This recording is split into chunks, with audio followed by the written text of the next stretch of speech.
I have tried to start this episode no less than 30 times at this point. I have been sitting on the floor in a hotel room in New York City trying to get something recorded.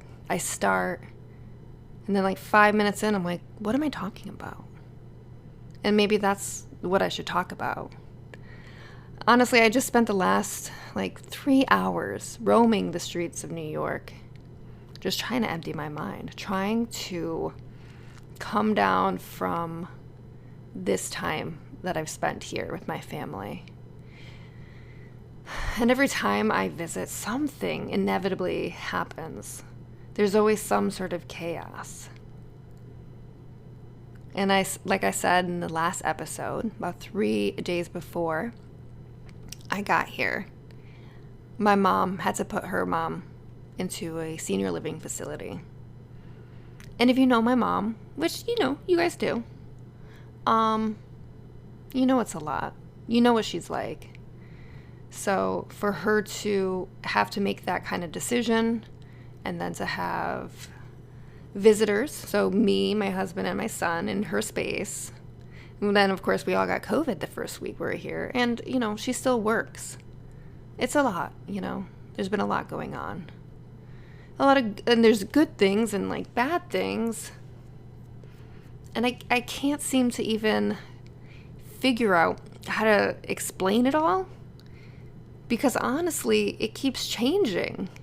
Like, every other day I get new information. So just a quick overview. Since my grandmother moved into a senior living facility, her house is now unoccupied. And years ago, I had mentioned to my mom and other members of the family that I would be interested in purchasing the house if that day were to ever come. And if you are a millennial like me or younger, and you've never owned a home, then you probably understand the feeling that maybe you'll never own a home unless by some sort of miracle something just works out in your favor. So honestly, guys, I've been living in Los Angeles for 10 years. I'm very comfortable with never owning a home. Like, I know that it may never happen. So this idea was presented to me, and then it was taken away. And then it was presented again, and then it was taken away. All within, several days of just being here. And knowing my family, I'm not betting anything. I'm just trying to stay neutral and stay as grounded as possible. Unfortunately, though, for my husband, he was getting excited and then sad and then excited and then depressed and then mad and just all of the emotions. And I try to reassure him that just hang tight. Maybe you'll be okay. We'll just see. We can't do anything just yet. But there could be an opportunity to move my family back to Connecticut. And that's a huge decision. It's huge.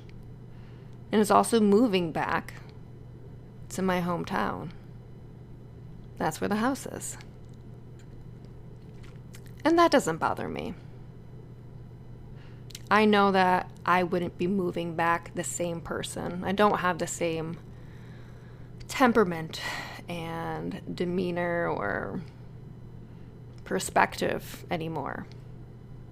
I think moving to Los Angeles a decade ago was the best thing I've ever done.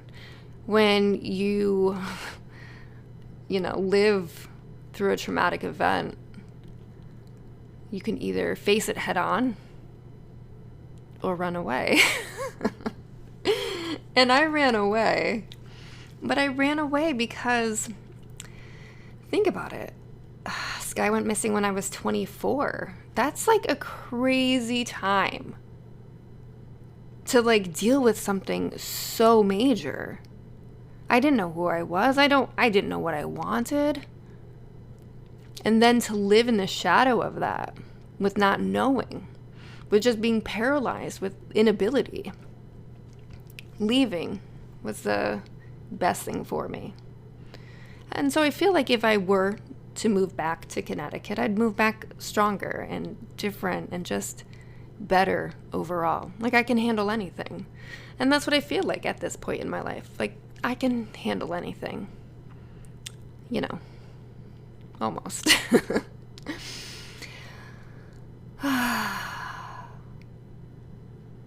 But yeah, that's what's been going on. And then I was also supposed to have a therapy appointment. I was supposed to be doing it right now, but that was canceled. And I was supposed to actually dive into the timeline of Skye's disappearance and really get into that for EMDR. But you know what? That wasn't going to happen anyways because I never made the list. Because honestly, I just, I feel like when there's too much going on, I think the best thing to do is nothing. Just kind of like wait until like the tide changes just a bit. Give yourself some grace. I think that's what I did today. And I think that's also why I've been frustrated with trying to record something. Because I feel like, you know, I told myself I'd do it weekly, and it's these expectations that I hold to myself that hurt the most if I don't follow through. You know, it hurts if it's not the best. But you know what? I never claimed to be perfect. I actually never tried or strived for it. Because, I don't know, perfection is kind of an illusion, right? And since there's been too much going on, I think the best thing to do is nothing. And say nothing. Not until I'm 100% on knowing what is next going forward. Right? Doesn't that make sense? Sometimes the best thing to do is nothing. So I should stop stressing about trying to record something and put something out and just put this out. I think that's something to consider, you know? When nothing can be done in the moment, just do nothing.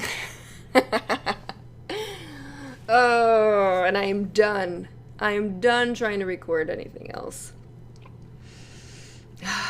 I should be back in Los Angeles next week. I should also know more